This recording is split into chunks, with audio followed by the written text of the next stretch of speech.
방송에서 제공하는 투자 정보는 투자 판단에 대한 조언입니다. 방송에서 제공하는 주식의 가치, 가격 상승 및 가격 하락에 대해서는 방송사에서 보장하지 않습니다.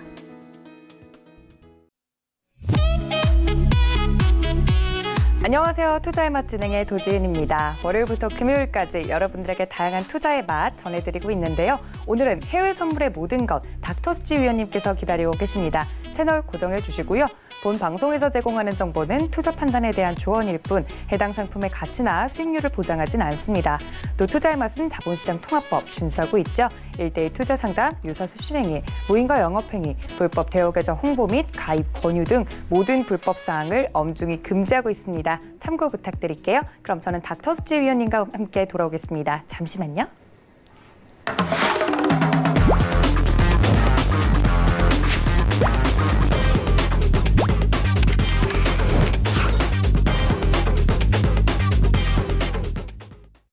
네, 해외 선물의 모든 것 알려주실 우리 닥터스지 위원님 모셨습니다. 위원님, 안녕하세요. 네, 안녕하세요. 네, 이제 날이 조금 더 추워지고 있는데 이럴 때일수록 네. 심리가 가장 중요하잖아요. 투자를 할 땐 위원님. 네. 이렇게 흔들리는 바람 하나에도 흔들리는 우리 투자자분들을 위해서 투자할 때 가장 이 정신줄을 부여잡는 방법, 위원님만의 팁이 있다면 뭘까요?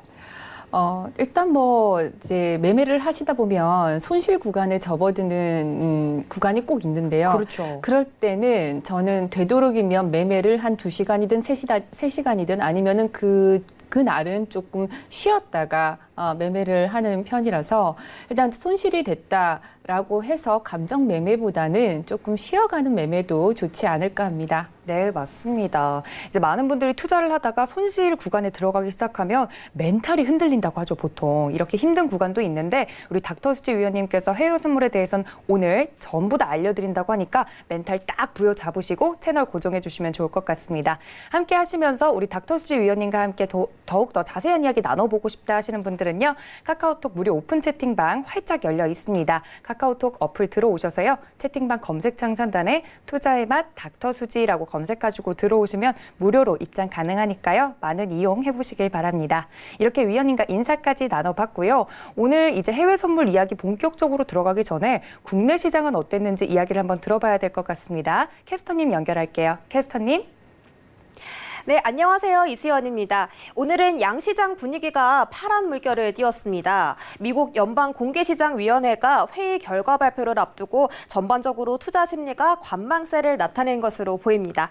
특히 IT와 반도체 섹터에서는 차익을 위한 매도가 나오면서 지수 하락을 면치 못했습니다. 먼저 코스피 시장부터 만나보시죠. 코스피 시장은 0.59% 떨어지면서 2080선에서 장을 마무리했습니다. 우리 시장 2100선 돌파를 앞두고 지수 반등을 주도했던 종목들이 오늘 약세를 보이면서 영향을 받은 것으로 보입니다. 수급 상황도 만나보시죠.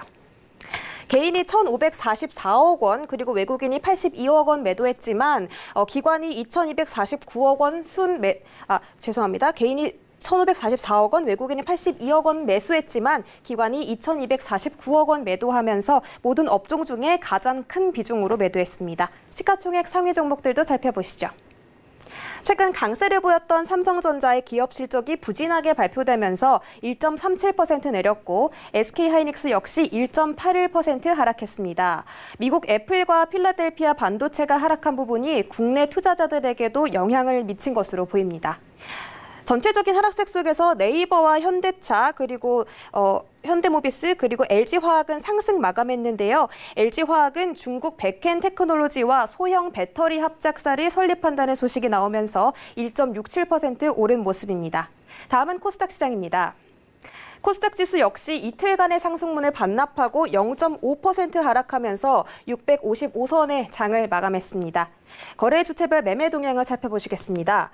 기관과 외국인이 각각 747억 원 그리고 579억 원 매도했고 개인이 1,320원 매수 보였습니다. 코스닥 역시 주로 IT와 반도체 섹터에서 파란불이 켜진 것으로 보입니다. 다음은 시가총액 상위 종목들도 살펴보실게요. 주로 상승 마감한 모습인데요. CJ E&M, 펄어비스, 그리고 스튜디오 드래곤 등 엔터테인먼트와 콘텐츠 관련주가 강세를 보였습니다.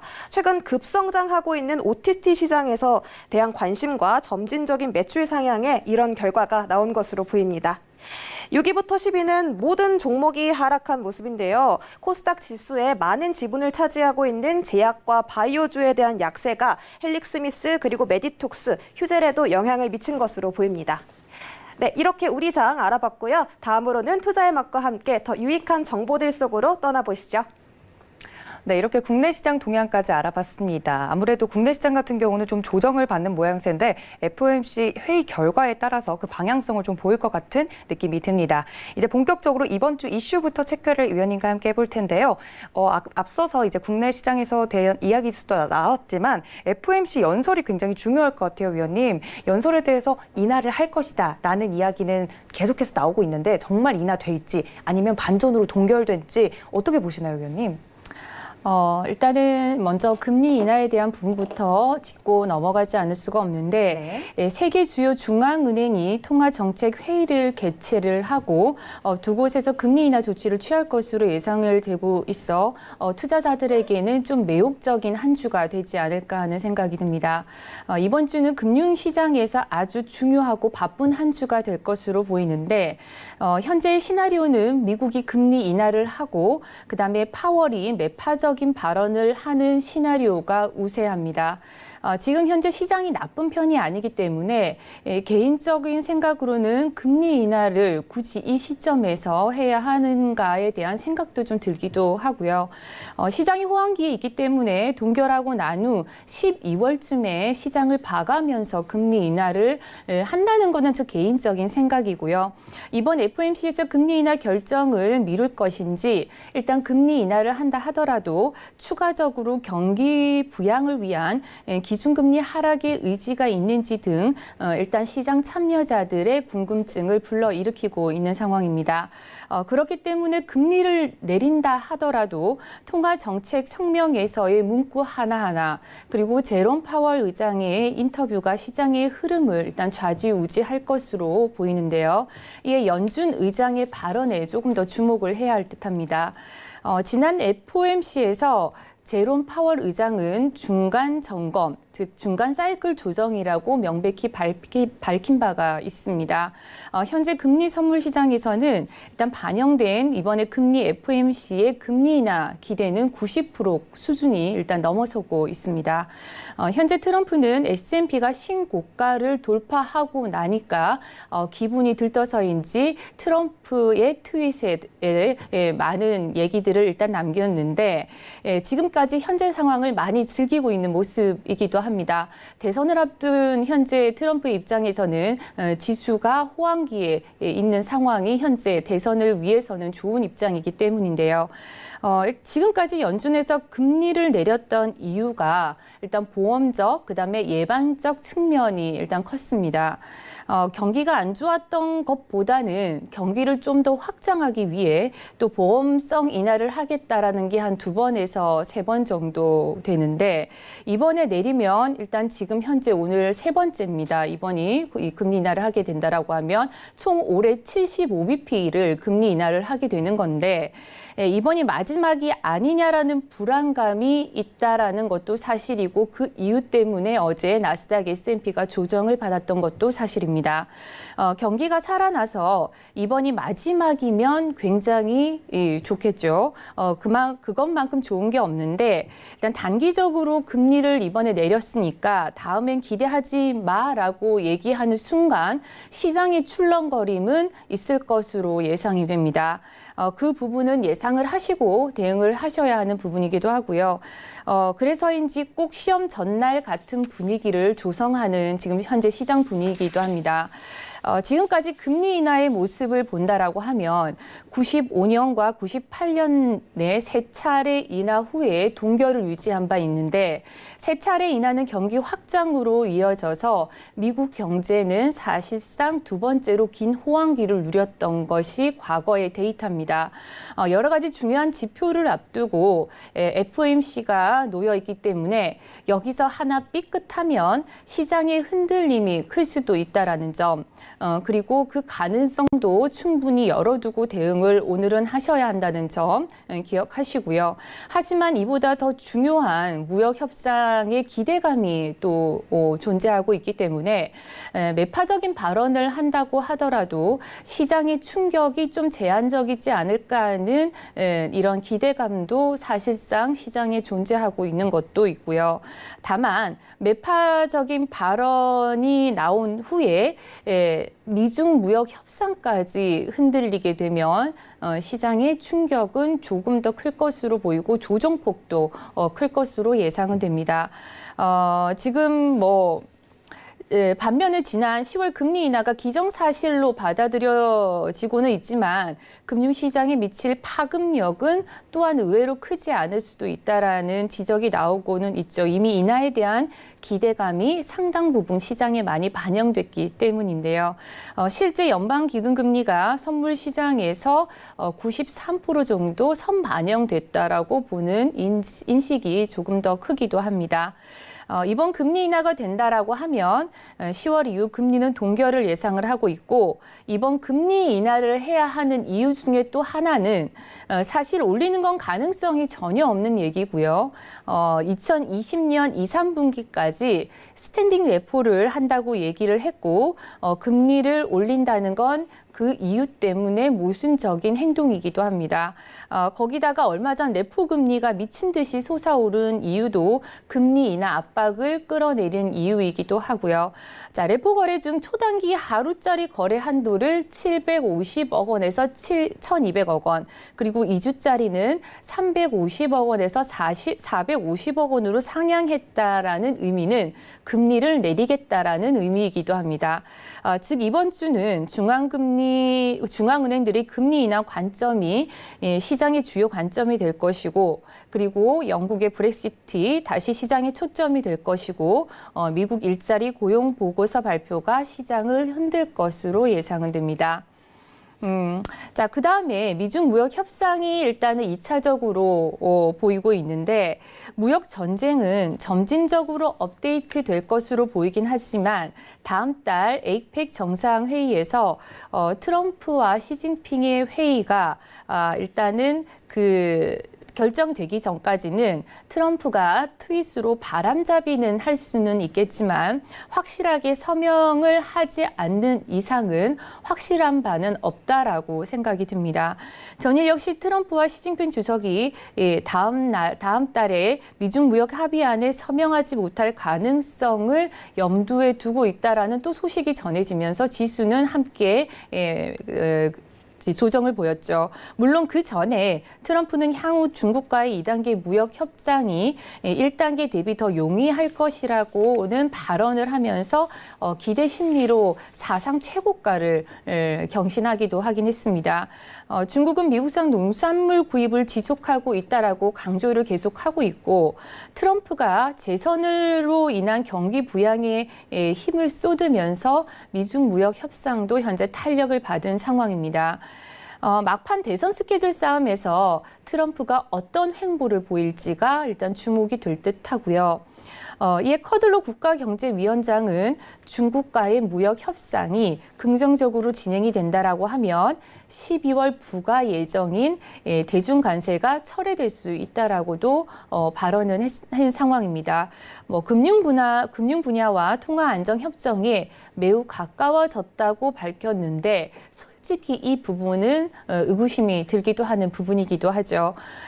이제는 미중이 잠정적 합의안을 놓고 협상을 지속을 하고는 있지만 다음 달 칠레에서 열리는 에이펙 회담에서는 일정이 맞춰지지 않을 수도 있다라는 얘기들이 뒤섞이면서 시장에 지금 혼선을 주고도 있습니다. 트럼프가 앞서 말씀드린 대로 대선을 위한 전략적인 카드를 경제 대통령이란 타이틀을 지키기 위해서 지수 관리를 좌지우지하는 모습을 보인다라면 미중 협상이 진행되는 이 과정 중에 아마도 여러 가지 의견을 제시를 할 가능성이 큰데 다만 화웨이가 문제입니다. 화웨이 압박은 지속이 되고 있는데 미국 상무부 산하 국가안보기술이전 관리실 아일린 앨버니스 실장은 미국 통신 공급망에서 화웨이를 금지시킬 규칙을 심의 중이라고 일단 밝혔습니다.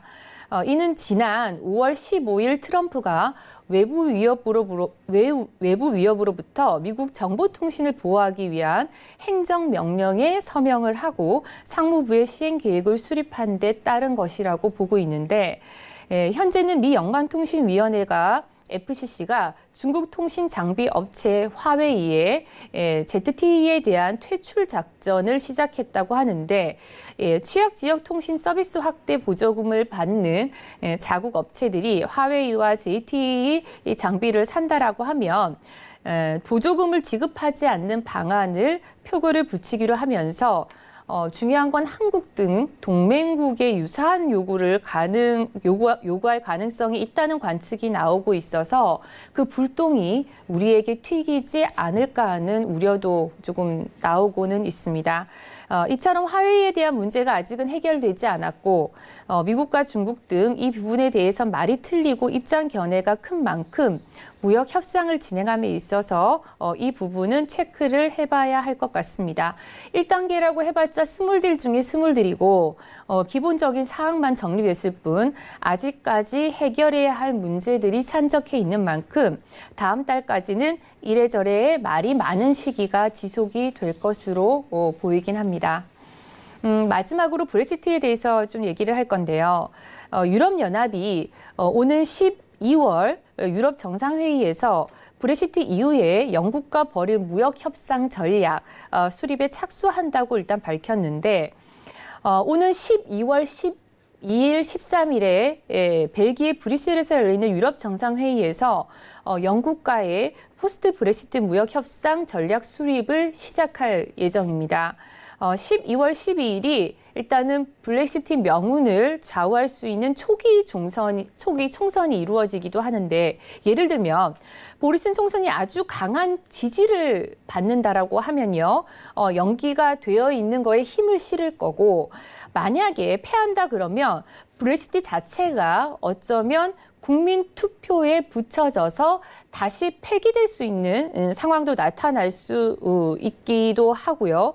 일단 국민 투표를 하자는 야당의 입장이 있기 때문에 그러면 유로존으로 다시 들어갈 수 있는 상황까지도 연출이 되지 않을까 하는 생각까지 들게 하는 흐름이기도 합니다. 양당이 그 전까지는 상당히 싸움이 벌어지지 않을까 하는 생각이 들어서 브렉시트 역시 끝나지 않는 싸움이라는 생각인 측면에서 조금씩 주시를 해볼 만한 사항이라고 보여집니다. 이 같은 움직임은 일단 프랑스 정부가 주도를 하고 있고요. 프랑스 정부는 영국을 제외한 유럽 27개국이 브렉시트 이후에 영국과의 관계를 둘러싼 협상을 위한 전략을 논의해야 한다고 강력하게 현재 주장을 하고 있습니다. 유럽연합과 영국은 향후 브렉시트에 따라서 필요한 새로운 무역 협상안을 내놓고 일단은 싸움을 벌여야 하는 시점인데, 유럽과 영국이 최근 브렉시트 조건 등을 담은 새 브렉시트 협의안에 합의한 만큼 이에 대해 영국 의회가 승인이 이루어지지 않았고, 존슨 총리의 조기 총선이 실시하겠다는 계획이 또 실패로 돌아가면서 조기 총선 추진 등에도 불확실성이 일단은 계속되고는 있지만요. 유럽연합 내부적으로 논의 가능한 사항이 준비해 나가려는 것으로 보여서 일단 모든 이슈에 대해서는 조금씩 관심을 가져볼 만한 때인 것 같습니다. 네, 위원님이 정말 말씀해 주신 것처럼 이번 주가 바쁜 한 주가 될 것 같은데요. 총 3가지 이슈가 얽혀 있습니다. FOMC 연설 회의 결과도 봐야 될 것 같고요. 또 미중 무역 협상과 브렉시트는 계속해서 진행 중입니다. 이렇게 복합적으로 돌아가는 상황에서 특히나 이제 FOMC 회의 결과에 이제 많은 분들이 귀추를 주목하고 있잖아요, 위원님. 이번 주에 좀 주요 지표들을 살펴봐야 될 것 같은데, FOMC 회의 말고도 또 봐야 할 지표들이 뭐가 있을까요? 이번 주는 지표 발표들이 아주 줄이어 중요한 지표 발표들이 있습니다. 거기에다가 실적 발표까지 더해져서 이번 주 오늘부터 시작해서 수목금은 지수가 아주 휘황찬란하게 움직일 것으로 일단 예상이 되는데, 이번 주는 연준의 금리 결정부터 미국의 GDP, 그리고 애플 오늘 오늘 발표되는 애플, 페이스북, 스타벅스, G 실적 발표까지 중요 발표들이 연이어 있습니다. 지수를 움직이는 굉장히 큰 기업들 실적 발표가 지금 남아 있는 거죠, 위원님? 네, 애플 같은 경우에는 물론 우리 새벽장에 보통 발표가 되긴 하는데 네네. 애플 같은 경우에 장이 이제 실적 발표가 되면 나스닥 기준으로 했을 때 순식간에 400틱, 500틱이 왔다 갔다 움직이기 때문에 네. 초보자들이나 좀 심장이 약하신 분들은 좀 네. 관망하시는 게 좀 좋을 것 같고요. 물론 네. 기대보다는 좀 덜 움직이는 경향도 있긴 하지만 과거치를 보면 애플 실적 발표 때는 최대한 좀 많은 움직임이 있었던 것도 사실이기도 하죠. 네. 그래서 일단 경제 지표 발표를 본다라고 하면 오늘 지금 9시 15분 좀 전에 발표가 됐을 것 같긴 하는데요. ATB 지금 ADP 비농업 부문 고용자 수 변화가 일단은 발표가 됐는데 요거는 일단은 이 부분은 고용 지표 같은 경우에는 비농업지 부분 발표가 오늘 금요일 매주 첫째 주의 금요일 날 발표가 됩니다. 금요일 날 좀 이따 뒤에 보시면 비농업 부문 고용자 수 변화가 발표가 될 텐데 그 전에 이틀 전에 앞서서 ADP 비농업 부문 고용자 수가 이제 발표가 됩니다. 이거는 지금 이전치가 13만, 예상치가 13만인데 실제치가 얼마가 나왔는지는 일단 제가 볼 수가 없어서 일단 비슷하게 나왔을 것 같긴 한데요. 이 ADP라는 것은 금요일날 정부 발표에 앞서서 민간 기업의 보고서로서 정부 데이터보다 이틀 먼저 발표가 되기 때문에 좋은 예측치가 될 것으로 보입니다. 그래서 금요일날 발표되는 9시 반에 발표되는 미국 비농업 고용 지표가 정부 데이터인데 그 민간 기업이 일단 기초 데이터가 되면서 예상이 되기 때문에 어느 정도 예상은 볼 수 있다라고 보기 때문에 이것을 한번 체크를 한번 해볼 만하고요. 그리고 9시 30분에 미국 GDP가 발표가 됩니다. 이제 10분 정도 이제 좀 남긴 했는데요. 이번에는 중요한 속보치로서 월스트리트 저널이 집계한 전망은 현재 1.7%, 1.6% 정도 예상이 되고 있습니다. 전분기에는 2.0%가 나왔던 건데 아마도 트럼프의 입장에서는 이 수치를 조금 인정하기는 쉽지를 않을 겁니다. 1%대를요. 만약 예상치보다 밑도는 수준의 GDP가 발표가 된다라고 하면 트럼프가 어떤 트윗을 날릴지도 조금 궁금해지는 날이기도 하고요.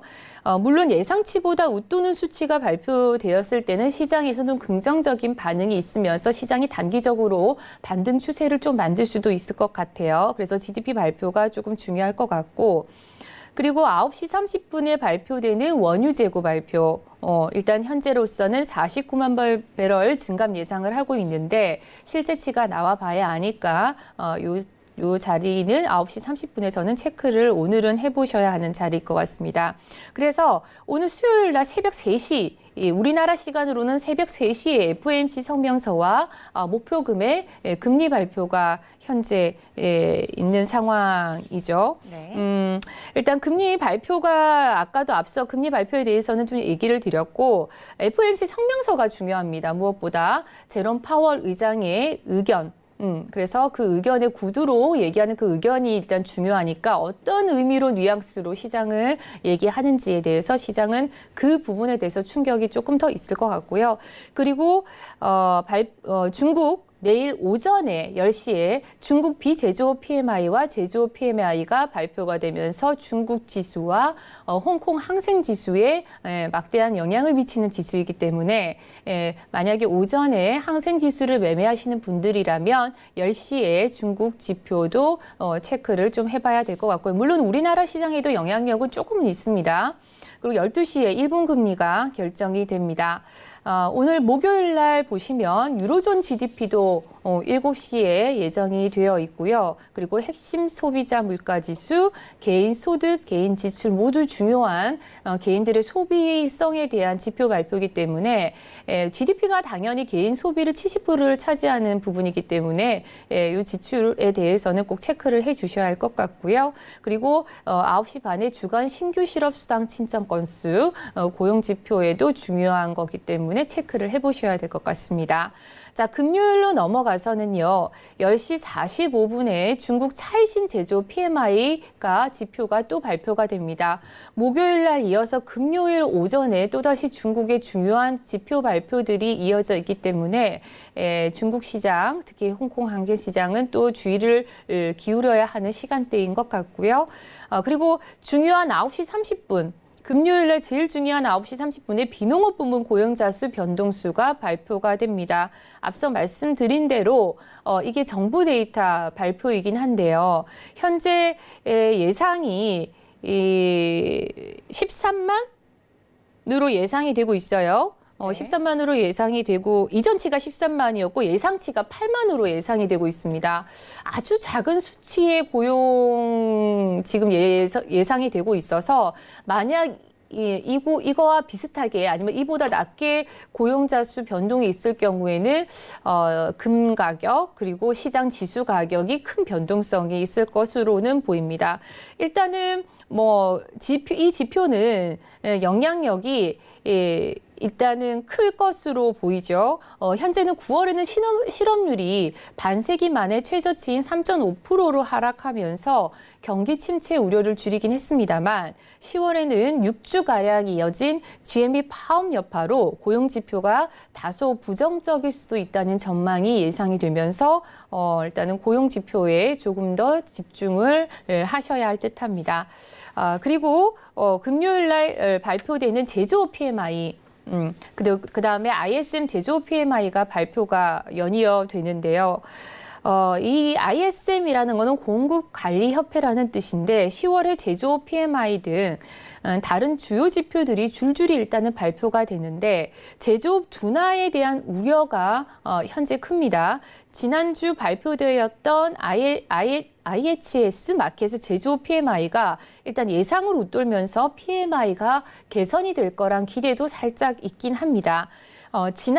지난달에 47.8로 10년 만에 제조업 PMI가 최저치를 기록하면서 시장의 조정폭이 되게 컸던 날이 있었죠. 그래서 시장의 충격이 다소 컸는데 이번에는 예상치가 48.9로 보이면서 예상치보다 좋게 발표되는지 일단은 체크를 하셔야 할 듯하고 이보다 나쁘게 나온다면 시장을 하방으로는 보셔야 할 듯합니다. 자, 이번 주 마지막 금요일 날 일자리 보고서와 제조업 지표로 바쁜 한 주가 마무리될 것으로 일단 보이는데요. 핵심 요소가 있는 만큼 중요하게 잘 체크하셔서 시장에 대응하시길 바랍니다. 네, 이번 주 주요 지표 일정까지 찾아봤습니다. 이렇게 보니까 이번 주 정말 시장 변동폭이 클 것이 눈에 훤한데요. 이렇게 위원님과 함께 실시간 리딩을 해볼 수 있다는 점이 저희 방송의 아주 큰 장점이라고 생각합니다. 이제 본격적으로 종목별로 리딩에 들어가 보도록 할 텐데요. 첫 번째는 아주 고유명사죠. 첫 번째 기다리고 있는 종목 크루드 오일입니다. 크루드 오일 같은 경우는 지금 제가 이제 지수를 보고 있는데 차트를 보고 있는데 55달러.27 막 움직이고 있는 것 같아요, 위원님. 네네. 파란불인 것 같은데 네. 매도일까요? 현재는 반등시 매도가 맞긴 한데요. 네. 그럼에도 불구하고 아직까지 54불 중반대 지지를 받고 올라온 선이기 때문에 반등도 있긴 하지만 현재 일봉상 보면은 조금 조정을 할 수 있다라는 의미가 조금 클 것 같습니다. 네. 자, 오일은요, 지난주 수요일 재고 하락에 힘입어서 유가는 월요일까지 상승을 했다가 일봉 저항을 받고 하락세를 보였습니다. 지금 현재 차트를 조금 보실게요. 네. 지금 차트를 보시면 자, 월요일 날 저항이 받았던 이 자리가 지금 현재 56.90입니다. 56.90인데 일봉을 보시면 될 거예요. 그래서 지금 구름대 하단 끝자락을 정확히 저항을 받고 현재 조정폭이 지금 보시면은 거의 150틱, 200틱 가량의 조정폭을 줬죠. 그래서 이때는 제가 이제 월요일 날은 제가 실시간 방송을 하는 날인데 이날 회원님들한테 제 방송 보시는 분들에게 카톡방에도 물론 실시간 시황을 말씀을 드리면서 시황에 대한 부분을 말씀을 드렸어요. 그래서 이거는 미리 말씀드리고 56.90을 기다렸다가 매도를 친 자리입니다. 그래서 이날 우리 제 방에 들어오셨던 분들은 시장의 매도로 크게 수익을 났던 날이기도 한데 그만큼 일봉이 중요하다라는 점 꼭 체크를 하시면서 대응을 해 주시길 바라고요. 그래서 이날 지금 56.90은 한동안 현재 뭐 저항이 되지 않을까 하는 생각이 들기도 합니다. 그래서 지금 보시면 일봉상 어제 기준선인 54.60을 지지를 받고 크게 반등을 했던 상황이라서 위아래 56불과 54불에서 박스권을 좀 이룰 가능성이 현재로서 오늘 큰데요. 자, 보겠습니다. 네. 자, 이날도 보시다시피 이 56.90 제가 고점 매도 쳤던 전략 말씀을 드렸죠. 그리고 어제 저점 매수 54.7060대의 저점 매수를 한 부분도 100틱 이상 반등을 했던 구간입니다. 현재 보시면요. 55점 지금 현재 차트를 중장기 차트를 보시면 55.75대의 저항대가 현재 있는 상황입니다. 그래서 55.70, 80, 90대 의 저항대가 몰려 있는 상황이라 55.70, 80, 90대에서는 일단은 56불을 넘지 않는 선에서는 매도 전략으로 대응을 하시는 게 좋을 것 같습니다. 56불에 저항대가 있기 때문에 56불을 넘지 않는 선에서는 보시고 넘는다 하더라도 위로는 56.20대의 저항대가 있으니까 체크하셔서 55불 후반대에서는 매도 전략, 56불 20대에서는 일단은 매도 전략, 추격 매수는 해야 할 자리는 아닙니다.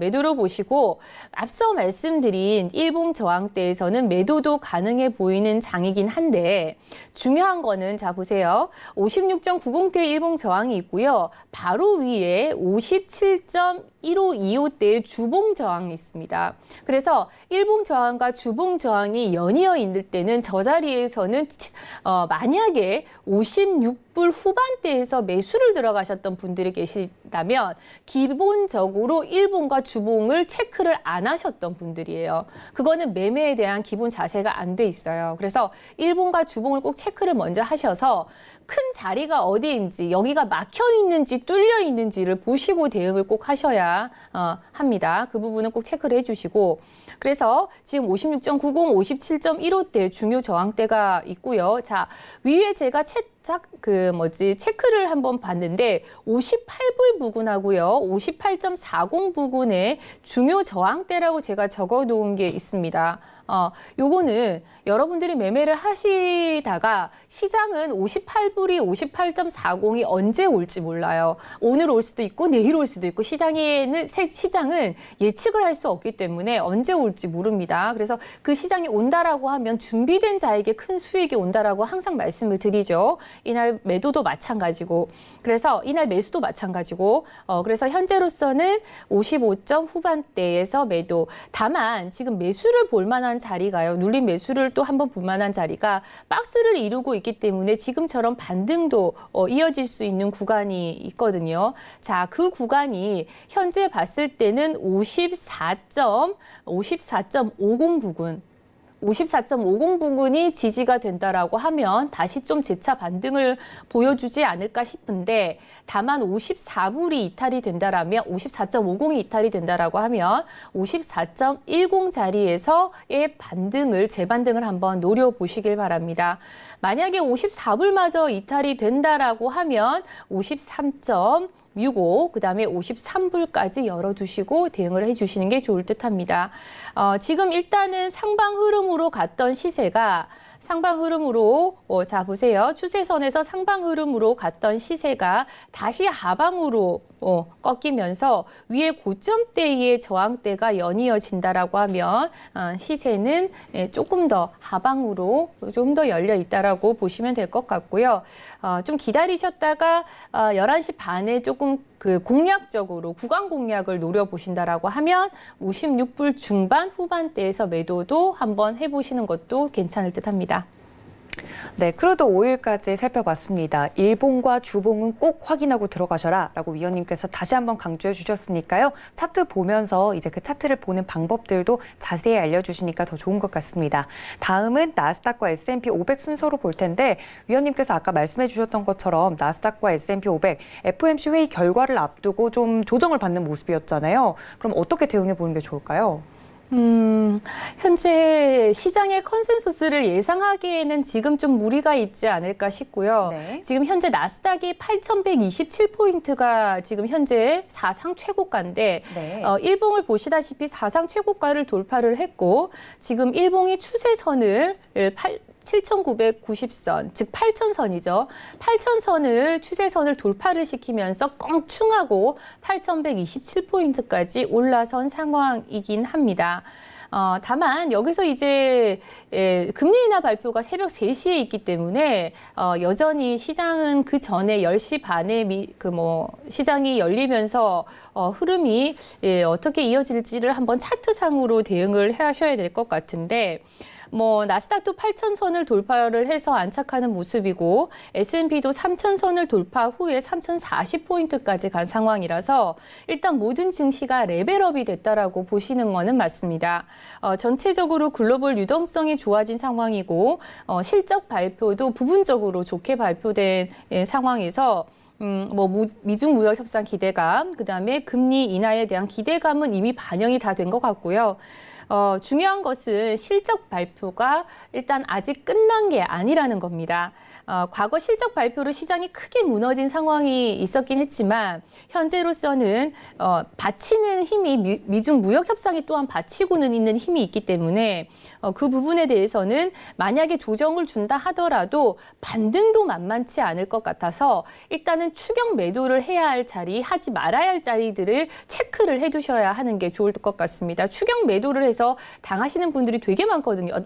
매수든 똑같아요. 매수든 매도든 추격을 해서 당하시는 분들이 많기 때문에 다만 추격을 하지 말아야 될 좀 이따가 제가 말씀을 드릴 거고요. 일단 불확실성이 있는 날이니만큼 조금 좀 보수적으로 시장을 대응하시는 것도 좋을 것 같습니다. 자, 현재로서는요. 8,000선과 7,970선을 지켜내느냐, 즉 일봉상 추세선을 지켜내느냐에 따라서 일단은 다시 반등이 이루어질 것으로 보이긴 합니다만 7,970선이 이탈이 돼서 현재 보시는 것처럼 이 차트에 보시는 것처럼 일봉의 이 전환선이 음봉으로 이탈이 돼서 내려온다라고 하면 다시 7,800선, 7,900선 내지 7,800선까지는 쭉 한번 아래로 밀어줄 가능성도 있기 때문에 그 점은 유념하시고 대응을 하시면 될 것 같습니다. 자, 현재 보시는 시장은요. 지난번에 제가 7,800선이 되게 중요하다라고 말씀을 한번 시장에서 드렸죠. 네. 그래서 결국에는 7,800선대를 지지를 받고 시장이 큰 반등을 이루어냈는데요. 지난번에 고점에서 매도를 쳐가지고 시장이 조정을 7,800선까지 깊은 400T가량 깊은 조정을 줬던 7,900선 후반대, 즉 8,000선대, 일봉의 전환선대의 지지가 중요한 게 강한 저항 때는 1차적으로 강한 지지가 되는 게 일단 1차적인 흐름이고요. 만약에 강한 저항이 강한 지지가 되지 못한다라고 하면 당연히 조정폭은 조금 더 크겠죠. 그래서 그 점은 유념을 하시고 대응을 하시고요. 아래로는 7,970선이 깨진다라고 하면 7,940선 내지는 7,900선에서는 단기 반등의 매수세도 매수를 한번 보는 것도 괜찮을 듯 합니다. 큰 그림에서 보면은 900선, 800선 이런 식으로 지지대가 강하게 이루어졌으니까요. 그 부분을 체크를 하시면 되실 것 같고 그래서 현재 지금 장기 분봉인 120분봉으로 본다라고 하면 여전히 시장은 보시면 이렇게 추세선이 살아있는 시장이긴 합니다. 여전히 살아있기도 하죠. 그래서 8,000선 깨지는 게 중요하다라고 말씀을 드린 거고요. 그 부분이 일단은 양운 상단 내지는 61선이 될 것으로 보이기도 합니다. 자, 여기서 이제 중요한 거는 7,900 제가 아까 말씀드렸던 7,970선 이 자리가 이 분봉의 중요한 지지선이 될 것으로 보여서 그 자리도 한번 체크를 해보시는 게 좋을 것으로 보이고, 자, 반등할 때 매도가 일단은 중요한데요. 여기서 만약에 조정을 준다라고 하면 어떤 포인트를 잡을 수 있는 건지에 대한 부분이 중요할 것 같은데, 8080선, 지금 보이시는 이 차트에 보시는 8085선, 8085선에 대한 저항대를 1차적으로 보시되, 이 자리가 오늘 시장 뚫리면 앞서 고점대인 8110선 부근의 저항대를 보시고, 고점이 뚫리지 않는 선에서는 하방에 기대감을 열어두고 보시는 게 좋을 것 같습니다. 만약에 오늘 고점대가 뚫어진다라고 하면요. 위로 뚫어진다라고 하면, 자, 위로 8165선, 그리고 8200선, 그리고 8250선 부분에서의 저항대는 일단 기억을 해두셨다가, 적어도 내가 여기서 매도는 무서워서 매도는 치지 못한다라고 하신다라고 하면 추격 매수는 적어도 하지 말아야 할 자리니까 체크하시면서 나스닥은 보시는 게 좋을 듯합니다. 그래서 8080, 8110선에서는 매도, 밑으로는 8000선, 7970, 7900선은 매수로 보시는 게 좋을 듯해요. 네, 나스닥도 추세선은 살아있다라고 말씀해 주셨고요. 그 다음은 S&P 500인데 S&P 500 같은 경우는 위원님께서 말씀해 주셨던 것처럼 계속해서 신고가 돌파를 최근에 했었잖아요. 그래서 S&P 500 같은 경우도 추세선이 이제 위로 향하고 있는 것 같은데, 네네. 이번 주는 특히 변동성이 큰 한 주가 될 거라고 말씀해 주셨잖아요. 네네. 어떻게 대응해 보면 좋을까요, 위원님? S&P는 그나마 나스닥보다는 조금은 무거운 친구죠. 좀 무겁지긴 네. 하죠. 그래서 현재 8046포인트대 고점을 찍고 현재 내려오고는 있는데, 현재로서는 뭐 중장기 차트를 보시면 아시다시피 위아래 지금 현재 추세선 자체가 현재 이렇게 보시면 흐름이 상방으로 이어지고는 있습니다. 이어지고 있는 상황이죠. 그래서 현재 이 지점이 되는 추세선이 연결이 되고 있는 지점, 즉 어디 시점이냐면 이게 3020 초반, 3020 초반이 일단은 지지가 되는지 여부가 1차적으로는 중요하고요.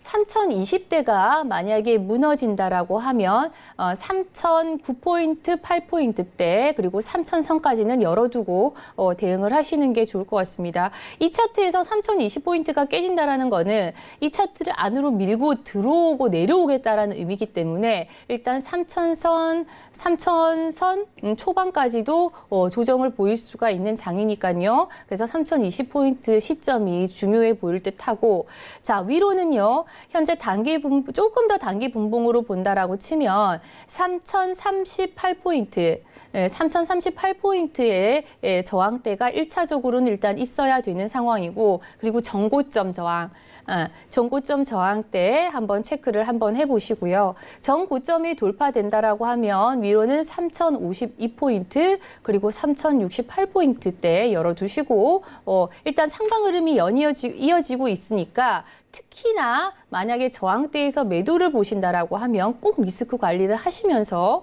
대응을 해주시는 전략을 가지셔야 될 것 같습니다. 자, 이 차트에서만 보신다 하더라도 3020포인트가 얼마나 중요한지 나오겠죠? 지금 흐름상 요 자리대는 전부 다 지지를 받고 크게 반등을 했던 구간이라서 지금 이 자리가 3020포인트대로 나오죠. 동그라미 친 부분이. 그래서 요 자리가 일단 이탈이 되느냐, 안 되느냐가 일단 중요할 포인트니까 S&P는 그렇게 한번 시장을 두고 보시는 게 좋을 것 같습니다. 어차피 시장을 3020선이 깨진다라고 하면 주봉, 그러니까 일봉이 있는 전환선이 3010포인트까지도 밀고 내려올 수 있으니까요. 그 점은 이제 물타기는 하지 마시고 그 점은 체크하시면서 대응하시면 될 것 같습니다. 네, S&P 500 같은 경우는 3020선이 깨지는지 여부가 굉장히 중요하다라고 말씀해 주셨으니까요. 꼭 이제 3020포인트 이렇게 선 그어두시고 꼭 한번 확인해 보시면 좋을 것 같습니다. 다음은 대표적인 안전자산인 골드인데요. 이렇게 시장이 불확실하면 골드 같은 경우는 좀 잘 가야 되는데 골드가 요즘 방향성을 좀 모르는 그런 느낌이에요. 안전자산이 이제 아닌 거 아니냐 이런 말 나오는데 골드는 어떻게 볼까요, 위원님? 골드가 참 애매모호하게 움직이죠. 네. 위로 갈 것 같다 하더라도 내려꽂고 쓸 것 같다 하더라도 위로 가는 게 네. 예, 일단은 골드인데 골드는요 기본적으로 1,500선을 딱 중심으로 두고 보시면 될 것 같아요. 1,500선. 네, 네. 1,500선을 딱 중심으로 일봉을 딱 두고 보면 1,500선을 중심으로 두고 보면 위로 20호, 그러니까 1,520까지 네. 위로 20호, 아래로 20호.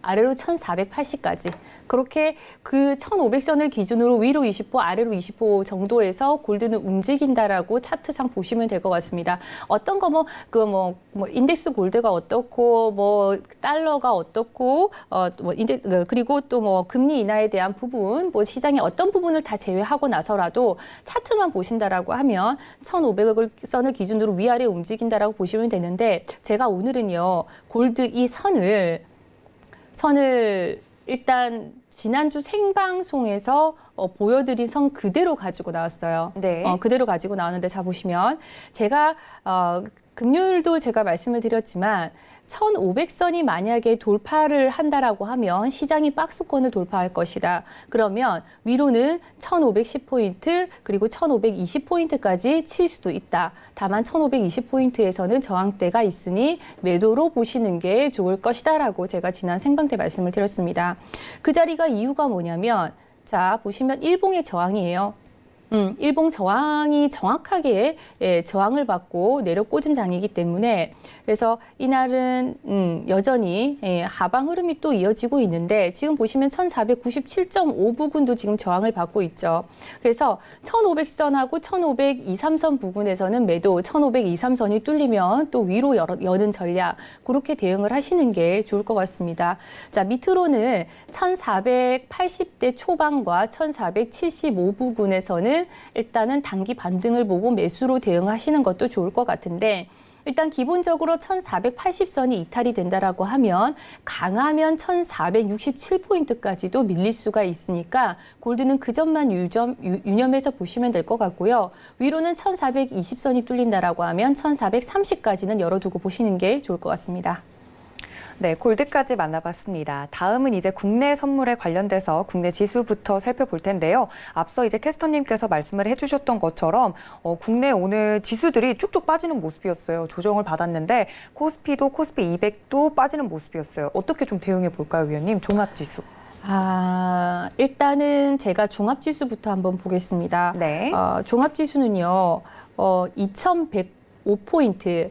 2105포인트가 전고점이 부근입니다. 네. 2.5포인트가 전고점이 지금 지난 7월, 작년 7월에 올 7월이네요. 네. 올 7월에 전고점 부근이기도 한데 제가 지난번에도 말씀을 드렸지만 2100선 부근에서는 현금 확보를 하라고 여러 번 말씀을 드렸습니다. 네. 2105포인트가 돌파가 설사 된다 하더라도 2113, 2124포인트를 돌파를 해서 2100선을 안착을 하기에는 무리수가 있어 보여요.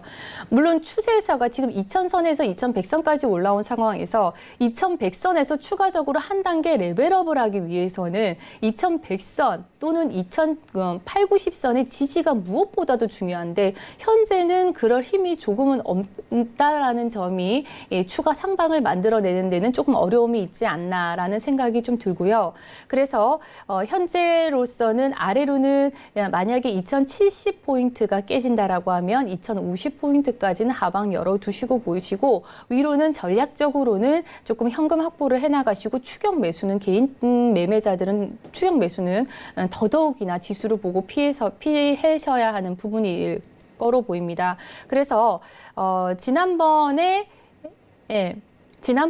보시면 278.75 자리랑 279.85 자리랑은 제가 국선에서는 되게 중요한 포인트라고 말씀을 드렸어요. 네.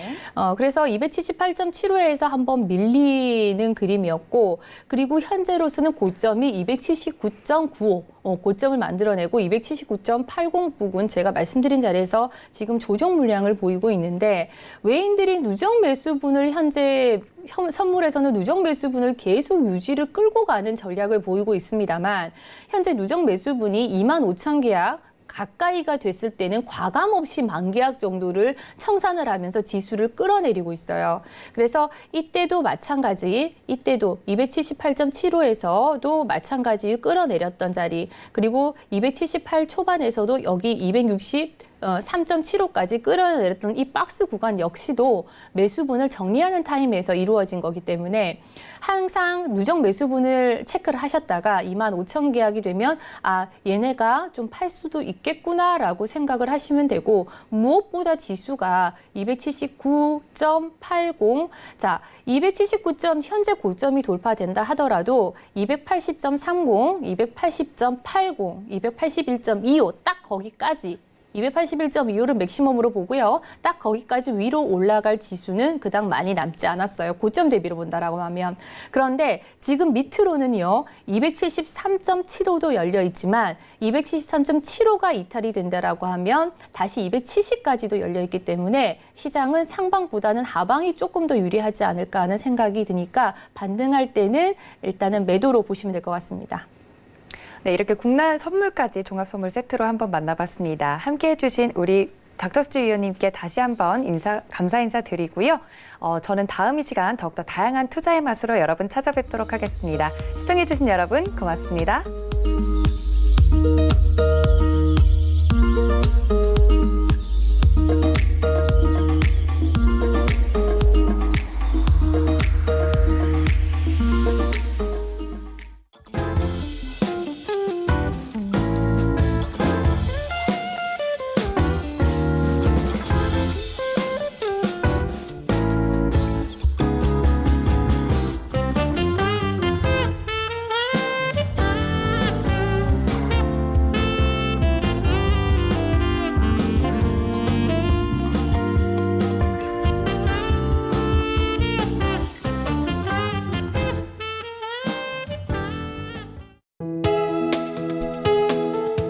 방송에서 제공하는 투자 정보는 투자 판단에 대한 조언입니다. 방송에서 제공하는 주식의 가치, 가격 상승 및 가격 하락에 대해서는 방송사에서 보장하지 않습니다.